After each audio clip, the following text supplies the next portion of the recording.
pivot points, the common threads, as I call them, that connect all of these elements into something cohesive, are what defines a restaurant and give you that feeling in your gut. It's intangible. But when these pieces come together, the reaction is powerful. So we're not in a restaurant business. We're not in the food business. We don't market. We create reactions. We achieve it through marketing. We don't serve people. We create reactions. We achieve it through service. I don't do promotions. I create reactions. I achieve it through promotions. I don't play music. I play reactions. I achieve it through music. That's the business we're in. And make no mistake, this is a great close, Roger. Ready? Make no mistake, he or she who creates the best reactions wins. Thanks for being with me back on the Restaurant Rockstars podcast. Wow, what an episode we have today. John Taffer needs no introduction. What a dynamic personality. We all know him from the Bar Rescue television series. Amazing to believe that they're recording a new season coming up after so many seasons. I've been watching. It's exciting. It's turnaround. It's true reality in the restaurant and bar business.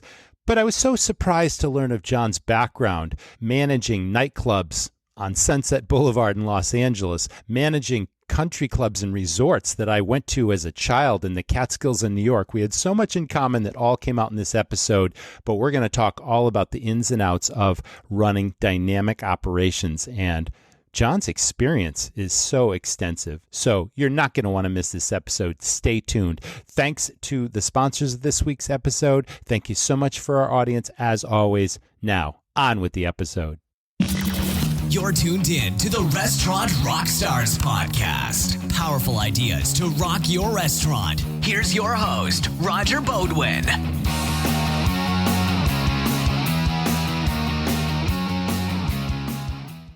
Guys, I've always believed in systems to run a really effective restaurant. They say you have a system if you can walk away and leave your place for a day, a week, or a month, and it's just as successful, just as profitable when you return, if not more so. Now, the staff are really the foundation of this, and it all comes down to the word empowerment. You know, if you've got really great people and if you can develop those people to have your back, and to run it as if they owned it, treat everything as if they had to pay for it, that's a super powerful system. Once you have the staff in place, it really comes down to three things. It comes down to 1, staff training, development, recognition, and rewards to create what I call your dream team. How to empower your team to think and act like owners and to treat everything as if they owned it and had to pay for it. And to deliver amazing guest service experiences to your customers, to serve and sell, because sales are the lifeblood of your business. Not allowing order takers on the floor, but teaching everyone to recognize opportunities and make suggestions that we know the customers will enjoy and appreciate. It all comes down to training. Number 2, cost controls and maximizing profit. You need to know your critical financial numbers on a weekly basis, and it only takes 10 minutes, but you need to understand these things. How about your daily break even? How much it costs you to open the doors to your restaurant each day? Inventory is not just walking around and figuring out what your order is that week. It's knowing the true value of your goods on hand at any given point in time. And you need this information to be able to calculate your true food and beverage costs. Your labor costs are also important, and running a weekly labor analysis against sales. If you know these things, I can teach you how to maximize your profit and control your costs. And then number 3 is what I call marketing firepower and affinity. You know, affinity is defined as a really powerful sense of loyalty and belonging where your customers become raving fans and they're like an army of brand ambassadors spreading the word for your restaurant. Well, all of this is included in the Restaurant Rockstars Academy. If you really want to take your restaurant to the next level, post-pandemic, things are heating up, customers are coming back. Now's the time to really maximize your opportunities, maximize your sales and profits, and create that dream team staff. Check it out at restaurantrockstars.com. It's the Restaurant Rockstars Academy. Rockstars, there are many elements to consider when growing your restaurant. Are you connecting with diners enough and with the right message? Could your kitchen be putting out more orders than your dining areas have room for? Well, it can be overwhelming, especially when the reason you got into this business is for the food and the people. That's why restaurants get Pop Menu. Pop Menu is the marketing tech platform designed to make growing your restaurant easy. so you don't have to grow it alone. With Pop Menu, you can capture more guests and their preferences through your restaurant's website that's designed to easily collect contact information and data so you can see what your guests love and why they dine with you. Connect and build authentic relationships with guests by using modern technology that personalizes marketing. Make all your systems work better together, improve margins, and conquer the chaos of your restaurant's digital presence. Pop Menu has a special offer for my listeners. For a limited time, get $100 off your first month, plus lock in one unchanging monthly rate at popmenu.com/rockstars. Go now to get $100 off your first month at popmenu.com/rockstars. Hey, John, how are you today? Welcome to the show. Good to be here, Raj. Well, you are certainly a personality and a celebrity in this hospitality business, and I can't wait to dive in. But I always start with the backstory of my guest in hospitality and when you first got involved in restaurants and bars. And you can take us back as far as you'd like, but tell us your whole story. We're also interested in your career trajectory to how you got from there to here. So start wherever you like. Sure. I went to college at University of Denver. And took political science and anthropology classes. And while I was in college, I started tending bar. And I fell in love with the environment of the energy, the people, the friends that we made, the going out to breakfast after shifts, the whole thing. It became very important to me. Then I was a musician at the time. I wound up in Los Angeles, and I was working in Los Angeles. I was trying to make it as a musician, believe it or not. And through a friend, I was offered a job at the Troubadour, which is a very, very famous venue. I think the Doors used to play there back in the day. They did. Lenny Bruce was arrested in 1963 for saying "mother blank." I won't say. Yes. But and very rich history. Elton John was found for sure. There, right. The Ron settled, and I took a job there. And in a short period of time, I developed a nice relationship with the owner. One day, he threw the keys at me and says, "You can have it." And I was manager of the Troubadour. Okay. And from manager of the Troubadour, I was there for quite a while. Then I went from the Troubadour. I was moved to the East Coast, and through a headhunter, I was given a position in Florida for a company then called Beefsteak Charlie's as a state manager. Yep, as a state manager in Florida. We had the 71-item salad bar, which was a bitch. I mean, to put out that huge salad bar, and in addition to seafoods and everything else we saw. Yeah, the all-you-can-eat shrimp, I remember, right? That's right. You remember throwing well, the peels Roger. on the floor. That takes me back to college, John. So keep going. This is fascinating. Yep. And by the way, college kids during spring break, forget about it. You guys would bury us at shrimp consumption. Anyway. Oh, yeah.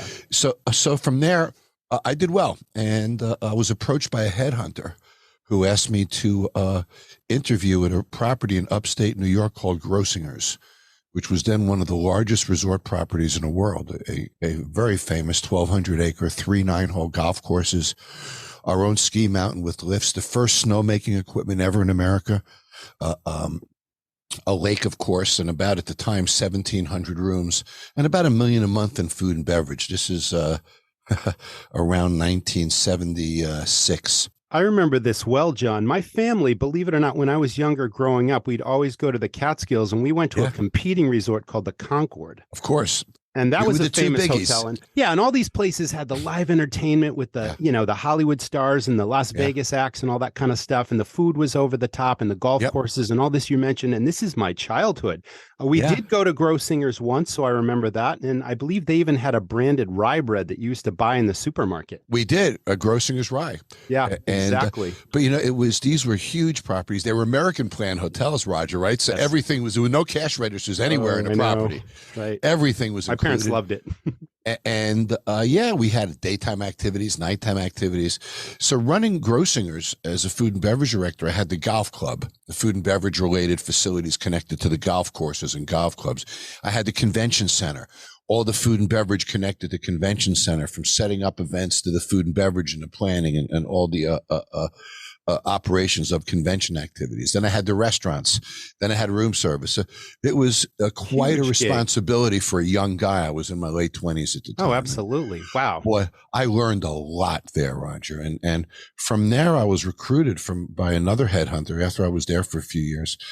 And I went to work for a company that created Pulsations nightclub out of Philadelphia, which we believe is the greatest nightclub in the world. Spaceship flew into the room, deposited a $400,000 robot on the dance floor, and people can Google. There are pages on Pulsations online and such. World famous. And so we opened Pulsations.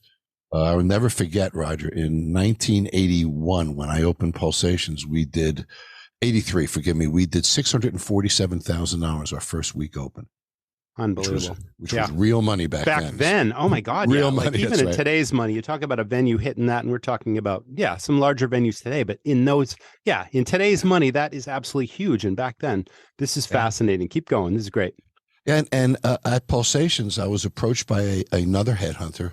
There was a lot of articles about me at Pulsations, and there were some articles about me at Grossinger. So I was developing a pretty good name for myself. Reputation, yeah. And I had a good back pocket of experience, from nightclubs to resort properties to huge mega nightclubs. So I really had a nice portfolio of experience. And then I was retained by a hotel company out of Chicago at the time called P&S Management, had 28 hotels, Holiday Inn, Sheraton, Marriott, franchises like that. Mm-hmm. I came on as general manager of that property, and I realized something. I realized that there's nobody in our business that has expense problems, not one. All we ever have are revenue problems. You see, when revenues go up 30%, we have no expense problems. Suddenly the rent numbers work. Suddenly our marketing expense numbers work. Suddenly our gratis numbers work. Suddenly we're not fighting for payroll anymore with that 30% revenue increase. I learned at a very young age to focus on the dollars of revenue aggressively, master revenue, and that revenue would be the cure-all for any problem I had later in the industry. I really embraced that, Roger. So at the hotel they put me at, in about 6 months, I raised revenue by over 30%, property-wide. They gave me a bigger hotel. I raised revenue again. They gave me a bigger hotel. I raised revenue again. They promoted me 11 times in 5 years. I left that company making 3 times the money as an employee than when I started with it. I then started my own company. This is around 1986. Started my own company based in Chicago to develop profitable food and beverage operations. At the time, food and beverage in hotels were traditionally more amenities at that point, not profit centers. And my mission in life was to teach a hotelier how to make money in food and beverage, not have it be a bleeding guest amenity. And so I started my own consulting company. My first client was the hotel company that I left to create my consulting company. So all very coordinated. And I started with a client base. And then since then, I've done pretty much every major hotel chain you could imagine. We've opened, developed, designed hotels from Hong Kong, Singapore, Bangkok, all over the world for brands like Hyatt and Marriott over the years, even Ritz-Carlton over the years, and had massive experience. And what was interesting in the hotel business is when we did consulting in the hotel industry, nobody called us to say, if it wasn't a new hotel, Roger, nobody called us to say, John, I'm doing great. Go in and look at the property. It always was, John, I'm doing terrible. Go in and look at the property. So I never walked into good situations. I always walked into bad situations. Next, never did a company ever say to me, John, you got all the money you want. So they always invariably said to me, John, I need you to go in and fix it. And by the way, John, we have no money. So you got to figure out a way to fix this for very, very little dollars. So we created a lot of fun things. For example, positive picketing was one of my favorite. We would go to a property like a Dunkin' Donuts, for example, who was a client of ours years ago. And we'd say, okay, we're going to picket in front of this restaurant for 7 consecutive days. But the picket signs say, donuts too fresh, coffee too delicious. What a hook that prices is. Unfair to competition, service too fast, prices too good, restrooms too clean. And we would picket in front of the restaurant, premise being the more visible we are, the more potential we have, and the more opportunity we have to convert that into revenue. Did media pick up on that, John? In markets, yes. Yeah, in TV, markets, TV stations. It's like, this is something unusual. It's different. Yeah. But if we did intercept studies before that, we'd see that maybe 2 out of 10 people knew the property was there. After a program like that, 8 out of 10 knew the property was there. So that increased identifiability. And we learned quickly in those years that first I get your eyes, then I get your body, then I get your wallet. I don't get your wallet until I get your eyes and your body. So let's start in the beginning, and that's your eyes. So we always looked at that as the premise and the way we would approach the industry. And then from there, we just became a hugely successful consulting company working globally, mega projects, clients like the huge, I'm not allowed to mention names, Okay, sure. but huge theme park companies developing evening entertainment destinations for them, huge multi-venue properties like Mall of America, doing tenant mix work, layout works, making sure that we don't have cross cannibalization of venues and concepts that we put in the same multiple use properties.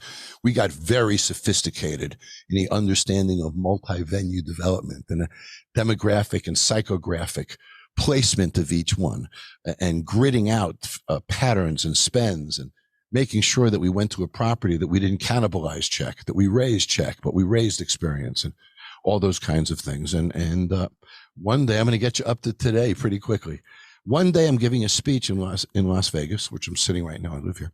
And somebody comes up to me and says, you should be on TV. So I go back to my offices. And I think about it. I say, okay, Gordon Ramsay's got Kitchen Nightmares. He's like really successful. Okay.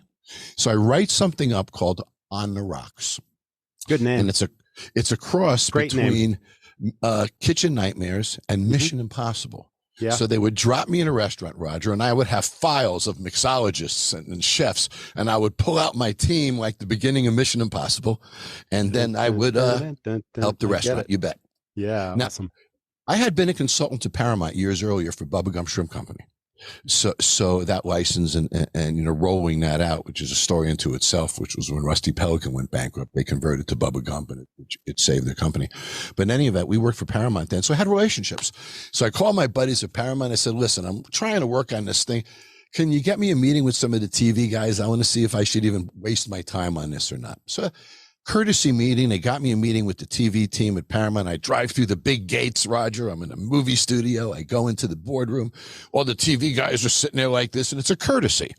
They're going to listen to what I say. And I said to them in the beginning, guys, just tell me if this is worth my time or if I'm crazy. So I tell them my idea, and they look at me, and I won't use the language they use, Roger, out of respect for our audience.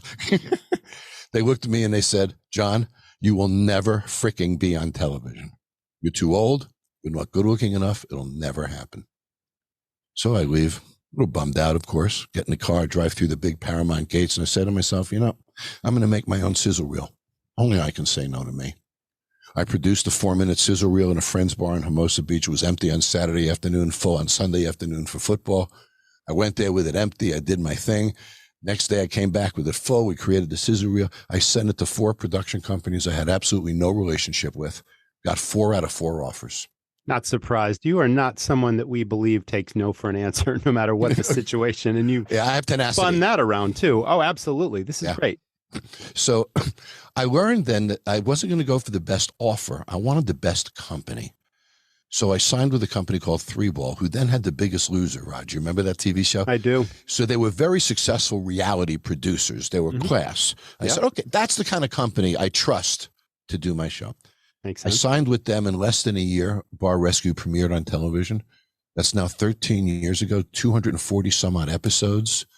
And I just signed to do a whole bunch more over a long period of time. So it's been a heck of a run. 138 million unique viewers will watch Bar Rescue this year. Well, it's so interesting. I mean, that's a fascinating story, but it's like reruns. There's like a marathon of Bar Rescue right now. Every time I turn on the TV now, I was watching it this morning. You did a segment with someone called Bamboo Beach Tiki Bar, and that was fascinating. I'm sure you remember that one. Yeah. Yeah. So, this is amazing. So it's got legs and it keeps going, and you're still recording new episodes. We are. I start again in October. Yeah. But it's interesting, Roger, when you look at the lives that we live in the industry, when we think about failure as successful restaurateurs, we have no comprehension of the depth of failure that I've experienced in Bar Rescue. It was an eye-opening to me. I never comprehended that this level of failure could even exist. I mean, people who blow their parents' retirement, they're living in their parents' home at 50 years old. They're losing 20 grand a month. They're borrowing this to lose the money. And it's remarkable to me. And it shows how there's about 8% of our industry that come into this industry with no experience whatsoever. I see it all the time.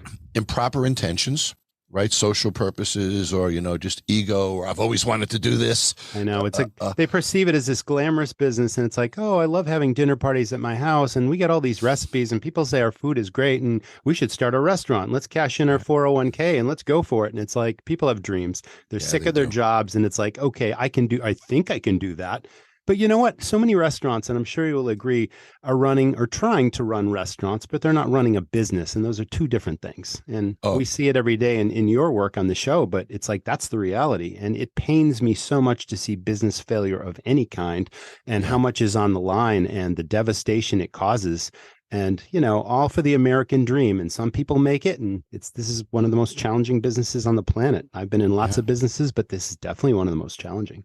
J.C. Penney once said, if you don't take care of the customers, you'll have no customers. If you don't take care of the business, you'll have no business. I love it. Yes. And it's so much the truth. Also, I think, in restaurants, in broad stroke sense, sometimes restaurateurs, all of us are guilty of this. We work in it every day, but we don't work on it. Mm-hmm.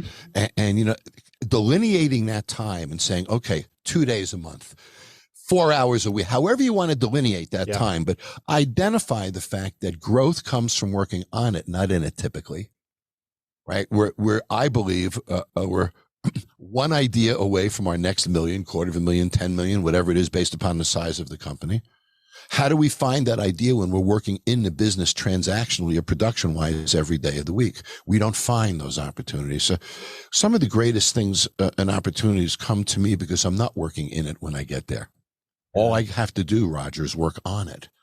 So that allows me to go in and affect magic in literally 4 days. And by the way, I'm only there 4 days, and we do build it in 36 hours. And I've never been there before. I've never met the people. The bar rescue process is fascinating, if you'd like me to run you through it.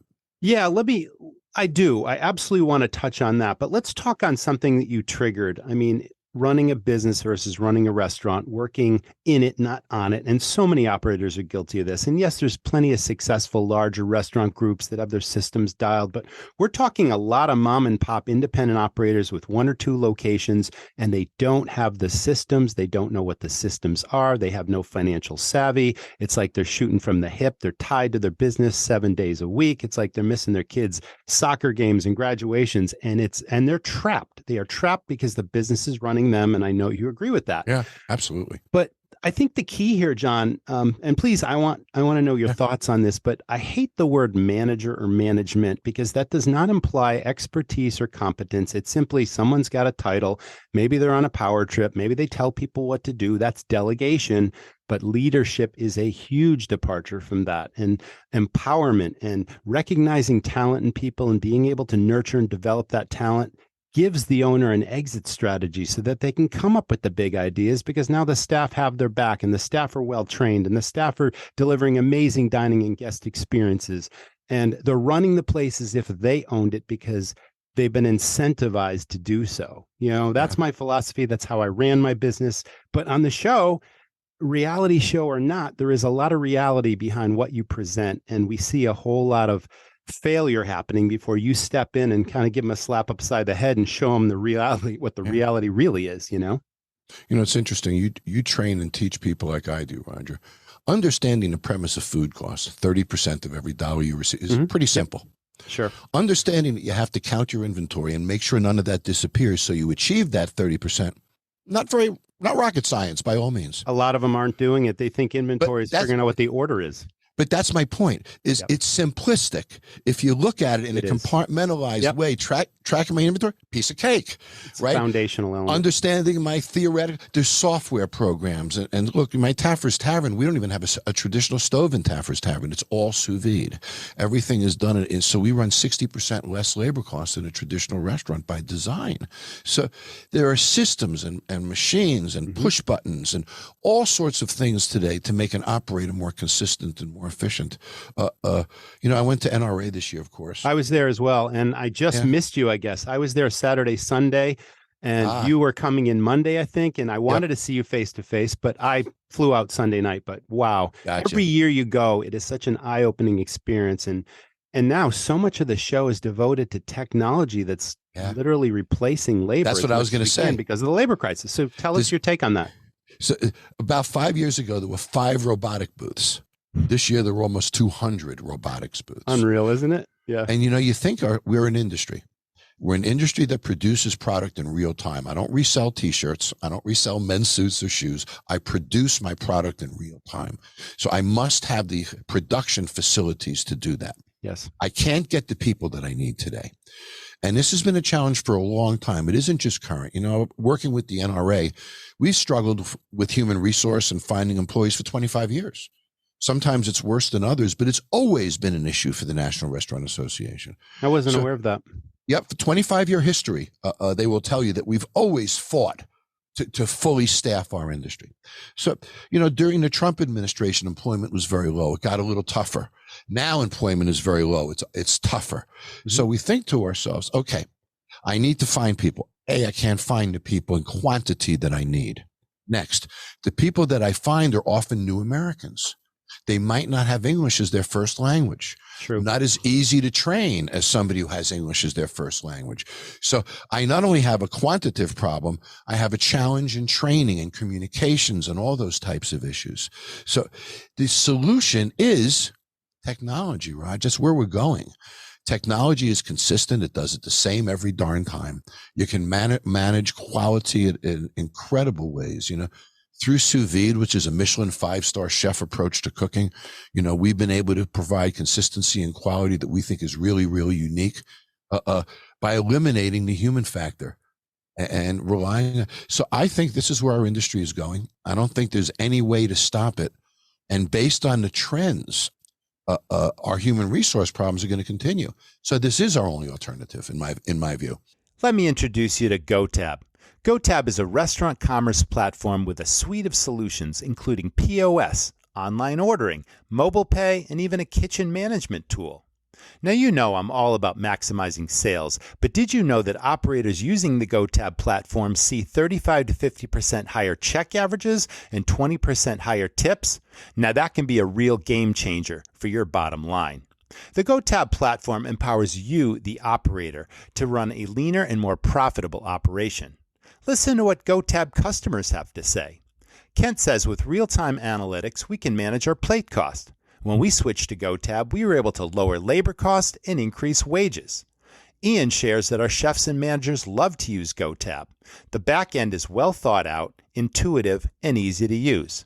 While Keem adds that the GoTab team is always available for us and extremely responsive. GoTab's flexible, easy-to-use solutions will simplify your operations, putting you in control of your restaurant's success. Visit gotab.com/rockstars today to sign up for a free demo and get qualified to receive a complimentary meal. Again, that's gotab.com/rockstars. Hey there, Rockstars. Let's talk birthday marketing. It's one of those critical, important details that either drive new and repeat business into your place or not.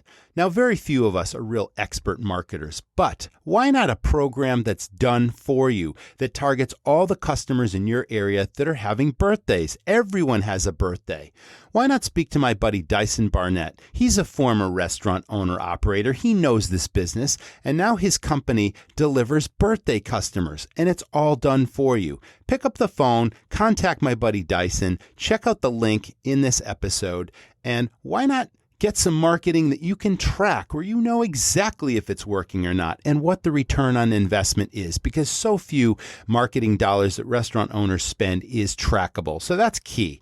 Dyson is pretty certain that he can get more butts in seats, and not only more butts in seats, but repeat business. Once he introduces new customers to your restaurant, those people, if they have a great experience in your place, are going to come back and tell their friends. Now that's trackable, and that's powerful marketing. Check it out at jointhebirthdayclub.com/birthdayrockstar.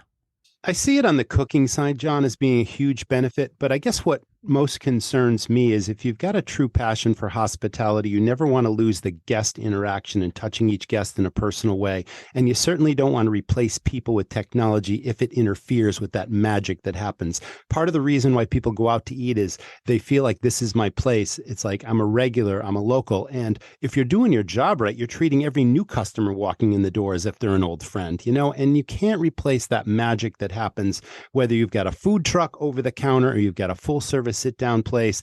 And, I'd hate to see a world where I go into a restaurant and a robot serves me and a robot takes my order. And, we're seeing online ordering has become a huge thing due to the pandemic. And you've got self-serve kiosks and you got digital menu boards. And it's like all these things are designed for a reason, clearly.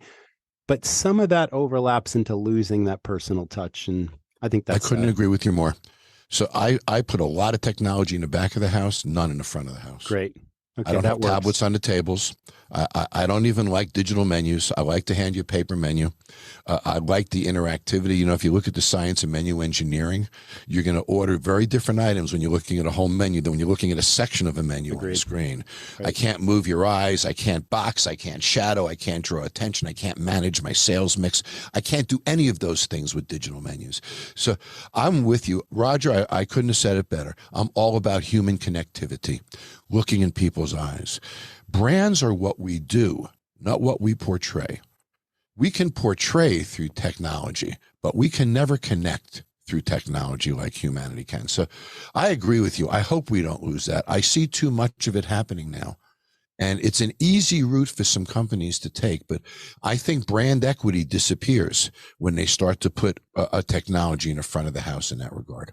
Thank you for that opinion. I totally agree with you there. Yeah. We started to briefly touch on food cost and on inventory and those critical financial controls. What are you seeing in terms of menus? Because some people, when they talk menu design, we're talking about, your eye naturally gravitates to the top of the right of the menu first, and then it goes to the left bottom corner. Yep. And all that placement has a certain place to it. But in my book, it's like I eliminated all that because I do believe it's absolutely possible and smart to design a menu where the profit spread in each category is pennies and not dollars. And I work with so many clients that have no idea what their profitability on each item is. They're not costing out their menu. They're not keeping up with inflation. They're selling things that are losing them money. And in all likelihood, the most popular items are also the least profitable to sell. And I've worked out this template, where I can plug in all the information. If they can give me recent cost sheets, I've got a template that ranks everything in terms of profits from highest profit item to least profit in each category. And then from a simple product mix or a sales report from a POS, you plug in volume of sales over a date range. Hopefully it's 6 months to a year or even more. And then you press the go button. It shows you're leaving hundreds of thousands of dollars on the table in lost potential profit because your most popular items that are taking sales away from the highest profit of items are, and there's, what an eye opener that is, do you see any of that? Do you see people? Well, we do. That design I actually wrote a menus book 34 properly? years ago on menu engineering. No and kidding. It had a lot of the principles you just said, but I would say these things. Absolutely. So we were one of the first companies in the world to do laser tracking and eye movement and understand where the eye lands on a 1-panel, 2-panel, 3-panel menu. The impact of certain adjectives, certain words, the impact of a flag, a chef special. For example, people have a 5.6% propensity to order the bottom 2 items of a list than the top 1 item on the list. People shadowing something can increase sales of that item by 13 to 17% every freaking time. But you don't shadow the whole menu. You shadow 1 item in each category. Yeah. Boxing something will increase sales of that item 20%, absolutely 100% of the time. So if I know what I can pop 20%, I know what I can pop 14 to 17%, and I know what I can pop by 5 to 6%, the next thing to understand is we don't put percentage points in banks. We put dollars in banks. Correct. Somebody makes that mistake. So I take a look at profit contribution on a dollar standpoint. And that's how I identify my highest profit contributors in that format. Obviously, the highest dollar profit contributor, that sucker's getting boxed. My second highest dollar profit contributor, that sucker's getting shadowed. My third, fourth, and fifth are going to be the bottom on the lists in each category. So by doing that, and I can tell you because we've worked with huge chains over the years, even Pizza Hut in Dubai In another part of the world, the exact same principles. In Jerusalem, the same principles held true. In Bangkok, the same principles held true with regard to movement and boxing and shadowing. We would raise menu profitability by 12 to 18% every single time. The next thing we would do is we would attack psychological pricing. Anything on a menu that's not priced at 95 cents, I think the chef's getting away, I want to round it to $1. Look, taking a burger and dropping in it at $8.45 is lunacy. There's no psychological difference in pricing if you bring that item to $8.95. So price your things at 95 cents. When it's time to, because of food costs, like right now we're getting pushed. Am I going to go from $8.95 to $9.25? No, I'm going to $9.95. I'm not stopping in the middle. It's leaving money on the table. So understanding psychological profit and positioning, understanding the engineering of a menu completely, understanding your profit contributions in dollars. These are the things that'll drive another, 25 to 30%. And if I can add one more thing. Please. When we looked at revenue generation, we always said to ourselves, okay, we got three things. We got new customer programs, we got frequency programs, we got spend. That's all we got. So how do we target all three of these things all the time? And then I bought the Neighborhood Marketing Institute from Tom Feltenstein. And we got into the premise of neighborhood marketing. And we started realizing that, wow, if I do radio spots or TV spots or billboards or any traditional advertising means, and I'm shocked saying this to you as a TV guy, Raj, but I got to spend all this money and hope that they come. What if I said no? So I'm opening my restaurant in Arlington Ballpark in Dallas. And I say to myself, okay, I'm going to give away 200 rib dinners.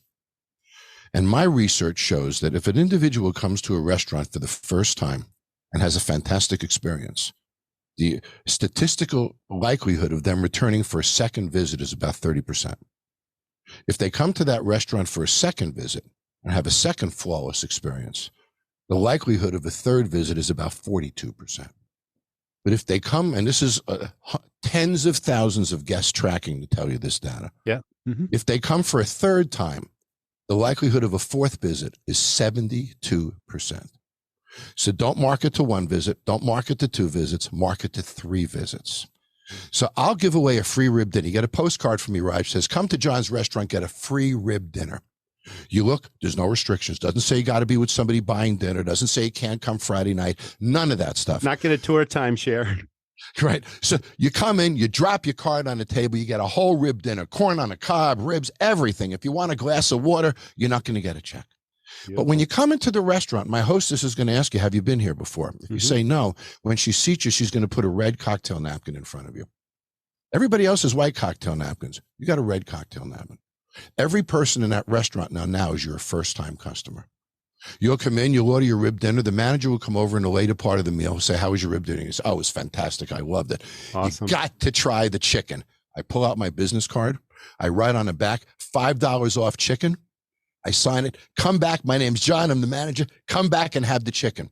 I just primed visit 2, all because of the red napkin. Now you come back for visit 2. You drop my business card on. Oh, John, the manager sent me in for chicken. Blah, blah, blah. I order the barbecue chicken. I get $5 off. At the end of the meal, I come back to that table because they tell me, you got a card on table 44. Come back. How is it? Oh, delicious. You full? Oh, I'm stuffed. Next time, you got to try my cheesecake. Give you the card piece of cheesecake. Now, the rib dinner cost me $4.65. The $5 off chicken I broke even on. I don't even see that as a cost. The cheesecake cost me about $1.40. So when I put it all together, my cost is $6 per guest, but I only pay when you come. I don't spend a dime if you don't come. Absolutely. I packed restaurants that way. I've also learned that people get addicted to discounts. They never get addicted to free. No, clearly. You devalue something when you discount. Yeah, that's the way we market. And then what we do is we task management to increase guest counts by 1% a week for 10 consecutive weeks, twice a year, in concerted programs. So if you have 1,000 guests a week, you only have to increase it by 2% a week. That's only 20 guests. So go ahead, put a program together, call your mother if you have to, but you're giving me my 20 guests this week, and you're giving me my 20 guests next week. I want 1% for 10 consecutive weeks. At the same time, We work on check, and we build check by 10 to 20%. So these are the ways we surgically attack revenues and profitability. And you're right, Roger. It's the difference between running a decent business and going to the promised land.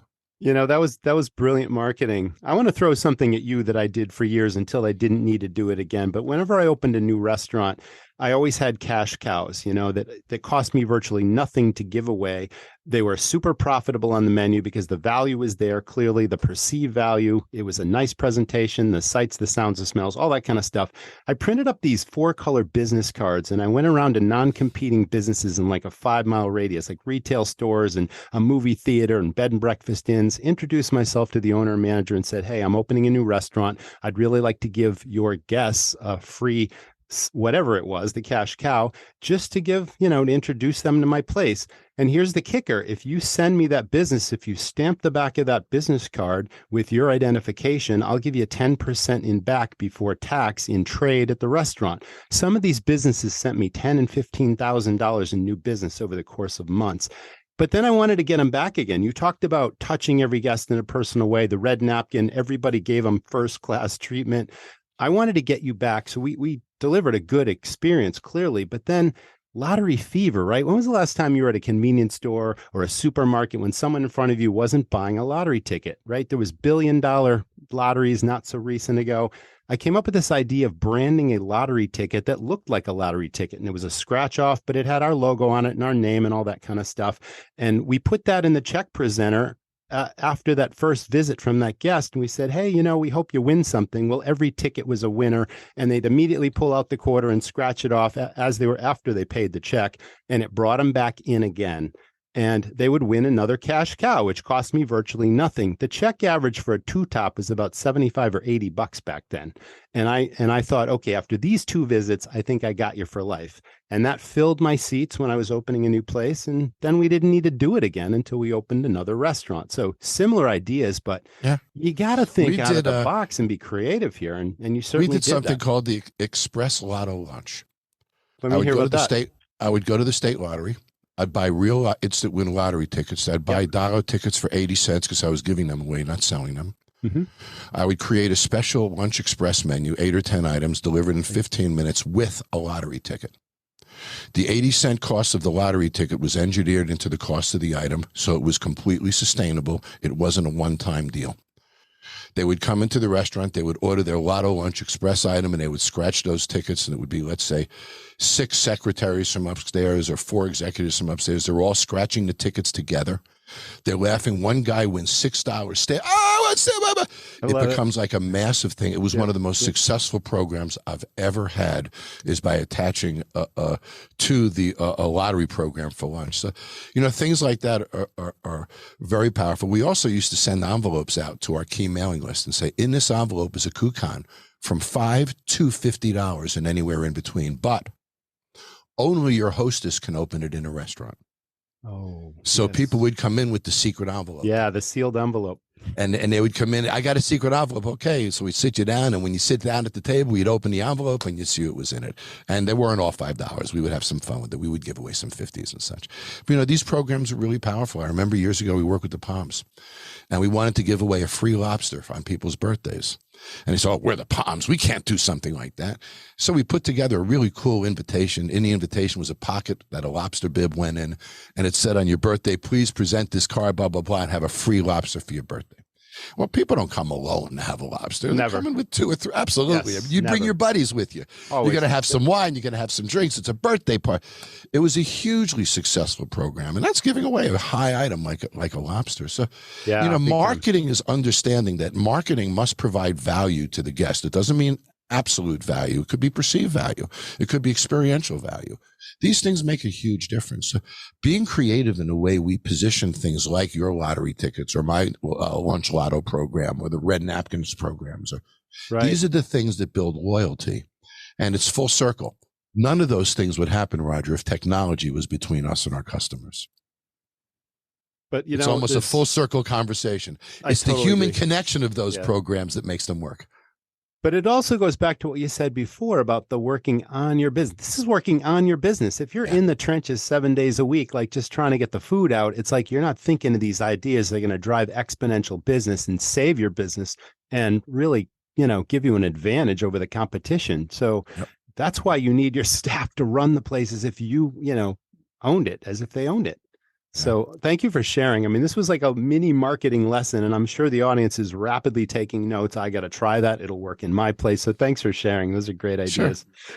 Let's walk through bar rescue. Let's say you're walking into a new place and getting the lay of the land. Are you prepped in advance? I mean, what do you do first? Do you triage stuff? I mean, stuff is bombarding you the minute you see stuff because you've got a trained eye. I mean, your foundation and your experience is exemplary. I can't imagine all the things you've done and everything you've learned along the way. And you've shared a lot of that. But what happens when you walk through the door? What do you do first? What do you notice? Well, I'm there for 4 days. What I'm going to tell you is absolute truth on my mother's grave. Okay. There's no scripts. There's no actors, none of that. So here's what happens. I show up at about 5:30 at night on the first day. They put me in a makeup chair. I have 2 producers that come in that have been there for days shooting footage before I got there. They give me a briefing. The bar is owned by Roger and Corey. Roger and Corey are partners, are ready to kill each other. Roger's already lost his house. Corey's about to lose his house. They have enough money to make it 3 more months, John. That's all I know. I don't want to know anymore. I like to learn at the same time the audience does. That's the success of Bar Rescue. I'm not ahead of you. You're with me when I go through this.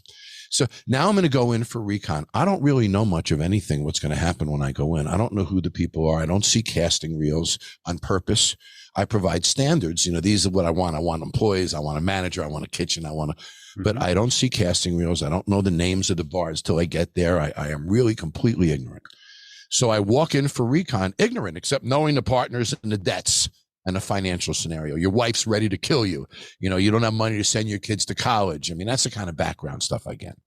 I walk in, I see what I see. I react, could be nicely, if I think you're a good person who's trying and failing because, not due to attitude, etc.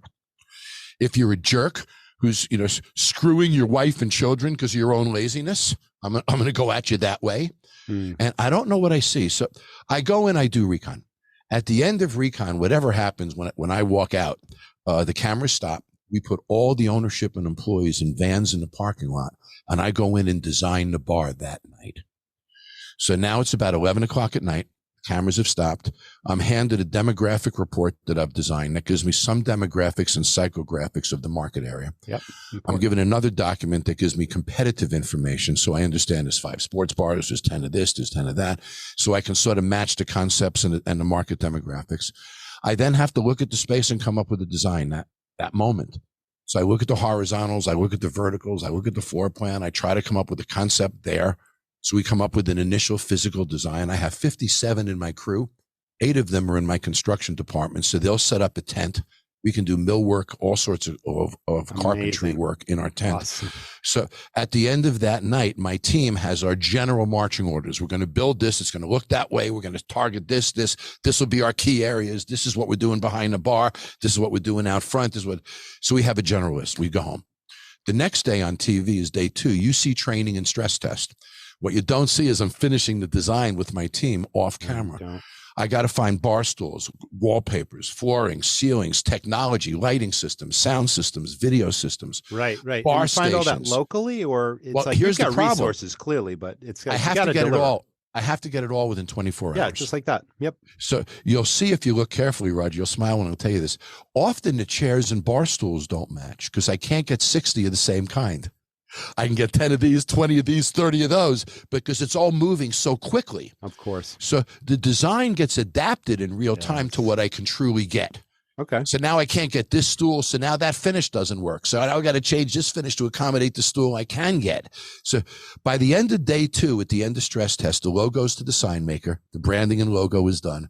The recipes are done. The food orders are in the Cisco's. The drinks are done. The food orders are in. The beverage orders are in. The uniform orders are in. And my team goes in at about midnight on stress test night and starts construction. We build the day before, we build some of the shelving and back bar things off-site in our tent so we can carry a lot of that in rather than build it on site. That does give us a few hours head start. Day 3, now I train offsite at another location, you notice, because we're building it. Day 4, those same vans pull up at about 4 in the afternoon with the employees and owners. They're blindfolded. The bar is finished. I show up at about 3 o'clock on the 4th day. Yeah. I'll do a walkthrough with my team. I might not like something. I want to change this. I want to shift that. Let's do this. I want to try. Let's design this plate different. There's tweaking that we'll do that afternoon of day 4.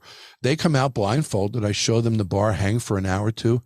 We leave. My crew loads out about 8 hours, 2 days off, and then we do it again. This is unbelievable. Like, you just covered 1,000 details in a business of 1,000 details, but let's talk about the people portion, because a lot of the people we see on Can I add TV, one thing? Can I interrupt you ahead. for what? Because this is a really astute thing. All right. I come up with a concept, an interior design, a menu, recipes, plates, presentations, and train people in 4 days. That's unbelievable. What the hell takes our industry so long? I know, right?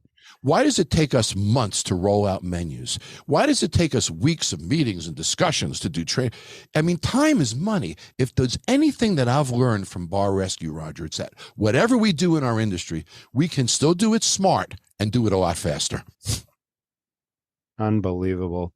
This is like such an eye-opener to hear what goes into this in less than a week, and a total transformation in most cases, redesign, rebranding, everything. Well, clearly you've got now a design aesthetic, right? And a key knack for looking at the demographics and figuring out a new concept that's going to work, creating a buzz around it. And then there's a line at the door all the time. But let's go back to the people piece, because in a lot of cases, the people are that bar's worst enemy, and not everyone deserves to stay. And some people can be, reset. I call it pushing the reset button. And then clearly, they're on TV. Not everyone can be comfortable behind the camera and not flub their lines and like be natural as if there's not a camera watching them. How does all that come together? Well, the cameras come in about a day and a half before I get there. So believe it or not, the cameras start to disappear. If I keep them busy enough and engaged, my production crew does not interact with them at all. Only I do. All right. So they never think they're working for production. They always think they're working for me. So I got to keep it real. I can't follow the cameras, Roger. The cameras have to follow me, if you know what I'm saying. I do. So we call it shadow production. My team is in the background. All the employees have is a relationship with me.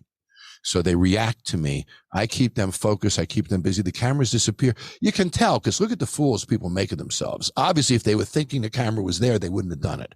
So they're in the moment, and those cameras disappear when you're in that moment. The biggest problem that I have, and I'm sure you experience the same thing, is fixing businesses is easy.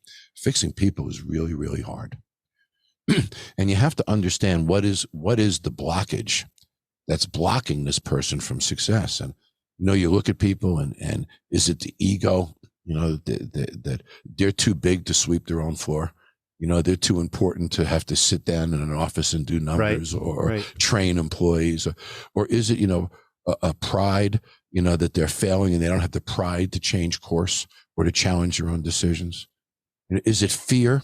They've lost $400,000 of their parents' retirement, but if they close tomorrow, they failed. As long as they're open, they haven't yet failed. There's a glimmer of hope still. That's right. So the fear of failure causes them to stay open and lose more and more and more. So what are these things, and how do you crack through to these people? You see me embarrass them in front of their spouses. Yes. You see me embarrass them in front of their children. On your shows. Yep. But I find that people are in this shell, and they're not going to step out of this shell of failure. I got to somehow make them doubt themselves enough about even one thing that shell opens just a crack. And in that crack, I can walk in. It begins with convincing them that they're wrong. I wrote the book, Don't BS Yourself, Cut the Excuses That Are Holding You Back, after my 120th episode of Bar Rescue. You're going to love this story. I was in Detroit, Michigan. Please share. And the bar is failing, and a woman owns this bar, a nice woman. And I look at her every episode. I always ask the owner, why are you failing? And it doesn't always make the final cut, but I always ask that question. Mm-hmm. And she looked at me and said, John, I'm failing because of the euro in Greece. What? And what? Exactly. I go back to my hotel room and I think to myself, 120 episodes. Roger, not once did anybody say, John, I'm failing because of me. Not one time. 120 episodes. They always blame the competition, the weather, construction, the president, Congress, taxes, the economy, recession, pandemic. Never did they blame themselves. Business of egos and pride, isn't it? Yes. And then I realized, okay, so she has an excuse, the Euro in Greece. Yeah. So she's going to wake up in the morning and she's going to look in the mirror and she's going to blame the Euro in Greece for her problems. But what if she woke up that next morning, looked in the mirror and truly blamed herself? Then she would change because she wouldn't like that. But as long as she blames the Euro in Greece, she doesn't change. So I realized, son of a gun, Roger, I found a common denominator of failure. It's an excuse. You see, if we have an excuse, we didn't do something we should have. We did do something we shouldn't have. We fell short on something. We failed in some way. I come up with an excuse. I sleep like a frickin' baby. And now, because I'm sleeping like a baby and I blame the excuse, I have no reason to change, no reason to grow, no reason to adapt. So excuses, I believe, are the common denominator of failure. They cause inaction. They paralyze us. They prevent growth.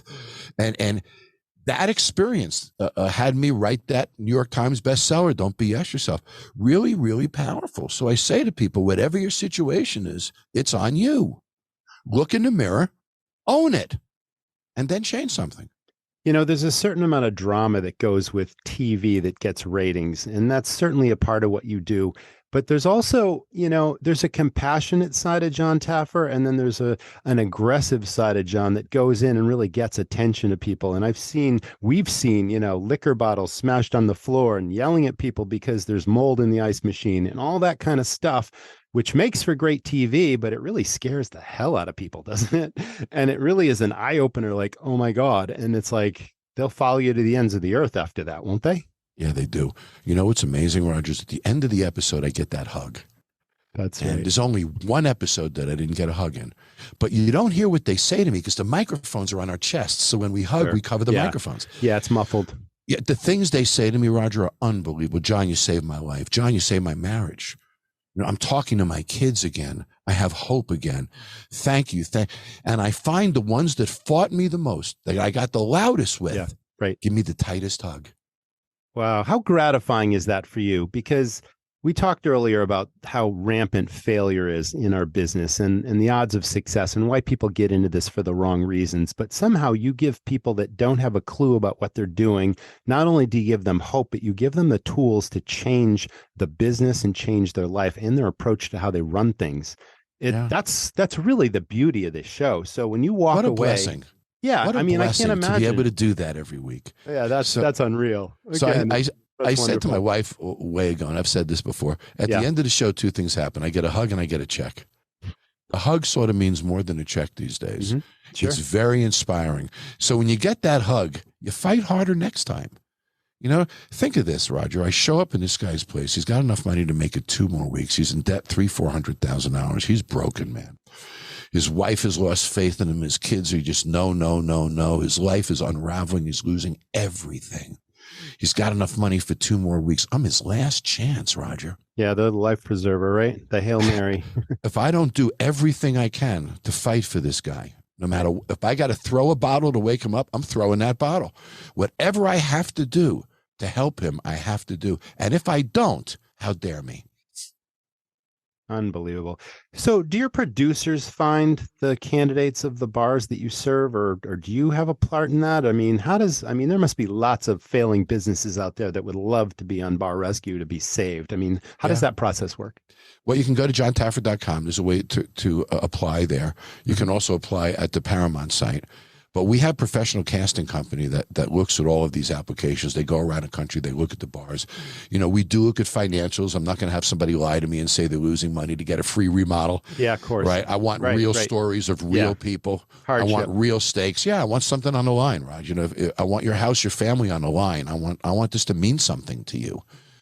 And so those companies take care of all that for me. I don't like, as I mentioned earlier, I don't like any connection to that part of it. That's what keeps it real for me. So everyone in this industry should know that the bar is a hugely profitable part of the business, but it's also a potential for loss and theft and unscrupulous practices and bartenders that can pull fast ones all day. I'll serve you a drink and I won't ring this in and I'll charge you and I'll stick the money. I mean, that's basic stuff, but there are so many things that I'm sure you've seen. Do you still see a lot of that in the bars that you go in, and is it possible to turn all that around? Do you have to fire people that you catch stealing, or or you have an inclination that this is what's going on and you're losing all your profits to your people? Like, what do you see there? I know it when it's happening. I mean, I even can see the pennies and the matches moved around behind the bar when they're counting what they've stolen and what the register owes them and all of that. Yeah, of course. So I'm pretty quick to bust that. But attentiveness solves that problem. And if these were attentive owners, I probably wouldn't be there in the first place, Roger. So in their case, almost every case, there is theft or significant leakage, if you will, of course, past what would be reasonable. That's the sad stuff, is the employees will say to me, I love him. He's good to me. He's a great owner. He's like family to me. He's like a father to me. And then they go out and steal from the guy. Yeah, exactly. Yeah, what's in it for me? And I'm not paid enough to care. And I see an opportunity, I'm going to take it. And that's my ticket forward. I know it. And substance abuse is rampant in our business too. Sad to say, but true. And, we've all had those horror stories of, people selling steaks out the back door to fuel cocaine habits. And it's like alcoholism runs rampant. And even amongst owners, it's like you're buying everybody a drink and you're having a drink at the bar and they're buying you drinks. And the next thing you know, you're constantly in the, and I tried really hard to separate myself from that. I was friendly to all my regulars, obviously, but I never accepted drinks and I never drank while I was working or working on my business, you might say. But yeah, I always felt that I had to be sober. God forbid would something happen. There needs to be somebody who's sober in this room who can take care. God, if somebody slips and falls, somebody has a heart attack, something happens. So I always looked at it as a serious responsibility. So I never drank at work. I never associated with employees at a personal level.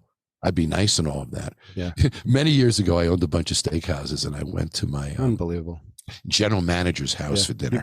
You've been and I opened this kitchen cabinet, and the cabinet was decorated in early Alamo grill. In other words, all my china, this is one of my best general managers. Mm-hmm. So now I see my stuff in his house. What am I going to do now? So I've learned. I've never gone to an employee's house ever since then. Let's talk about efficiencies. Efficiency is so important to profitability and speed of service and all those kinds of things. Like, how do you make things happen so that the flair is there, the showmanship is there, the quality of the drink, the presentation, and all those things, and then you got to move it out fast because the time clock is running and you got to make money. Yeah. Well, we're not one for doing too many shortcuts in presentation, but we do sous vide cooking, which our longest ticket time in Taffer's Tavern is about 6 minutes. So that's for a steak. So we do very well with our sous vide. Our bartenders are all fresh ingredients. It's all handmade, but we have very, very high standards that we manage in that regard. We've learned that presentation is everything. And we're creating, I don't believe we're in a restaurant business, Roger. I believe we're in a business of reactions. I don't believe the cook in the kitchen is cooking an entree. He's cooking a reaction. He's achieving it through the entree. No restaurateur should think that his food or his beverage is in fact his product. It is not. The reaction is the product. The food and beverage is strictly the vehicle to the reaction. If the food hits the table and I don't stand up and react to it, it failed. So I'll redesign that plate 100 times until somebody sits up and reacts to it. How do you make somebody react to a bottle of Budweiser that every bar in America has? So that comes down to human dynamics. But I say this as a final point in this regard. Mm-hmm. When I owned the only patent ever issued for music management in hospitality properties, when we were involved in Rainforest Cafe and such, we could increase table turn time by 20% through beats per minute design of music. I could make you chew faster. I could make you eat faster. I could turn the table faster. Take a Denny's. The lights are high, waiter walks fast. Go to a Morton's. Lights are low, waiter walks slow. If that waiter walks faster in a Morton's, that steak isn't worth $80 anymore. If the lights come down, it directly affects pace, perceived value. So when we design concepts, Pace and table turns are a large part of design, not only traditional sequencing and those kinds of things. Yep. What is the beats per minute strategy to drive energy level? What is the pace of servers? What are our mechanical dynamics? What are our interactive dynamics? What are our personal dynamics? How we present ourselves, our pace, and every aspect to generate the appropriate higher energy or lower energy for higher prices. But make no mistake, the slower and lower, the higher the prices. The higher and faster, the lower the prices. So these are delicate adjustments to concepts that, that drive perceived value hugely. And they're not isolated. They're not islands. They all have to come together and mesh. That beats per minute strategy has to connect to the uniform. That uniform has to connect to the environment, to the employee's energy level and connectivity. All of these things have to connect at such deep levels. And this is a guy who's done almost 1,000 concepts in my life, saying amazing, this, beginning to end. These connectivity points, the common threads, as I call them, that connect all of these elements into something cohesive, are what defines a restaurant and give you that feeling in your gut. It's intangible. But when these pieces come together, the reaction is powerful. So we're not in a restaurant business. We're not in the food business. We don't market. We create reactions. We achieve it through marketing. We don't serve people. We create reactions. We achieve it through service. I don't do promotions. I create reactions. I achieve it through promotions. I don't play music. I play reactions. I achieve it through music. That's the business we're in. And make no mistake, this is a great close, Roger. Ready? Make no mistake, he or she who creates the best reactions wins. Beautiful. Amen to that, John. You end every show with, "My work is done." You've offered so much knowledge and expertise and insights to our audience, and you continue to do amazing things for this industry. So thank you for being a part of hospitality and for being on the Restaurant Rockstars podcast. Thanks so much. My pleasure, Roger. You're terrific, buddy. I enjoyed it. Thanks so much, audience, for tuning in. Can't wait to see you next time, and stay well, everyone. All I can say is thank you, John. I so enjoyed talking shop with you, and I learned so much about just leadership in this business and your approach to turnaround situations and how you've literally up-leveled this industry one operation at a time. It's exciting to watch past episodes of Bar Rescue. I'm excited to see the new season coming up, and you've got so much going on, and you have such extensive experience. I'm just thrilled to be able to offer this to my audience, so I cannot thank you enough for being such an amazing guest on the Restaurant Rockstars podcast. Thank you also to our audience, as always, for tuning in. We hope you all stay well, and I can't wait to see you next time. Thanks for listening to the Restaurant Rockstars podcast. For lots of great resources, head over to restaurantrockstars.com. See you next time.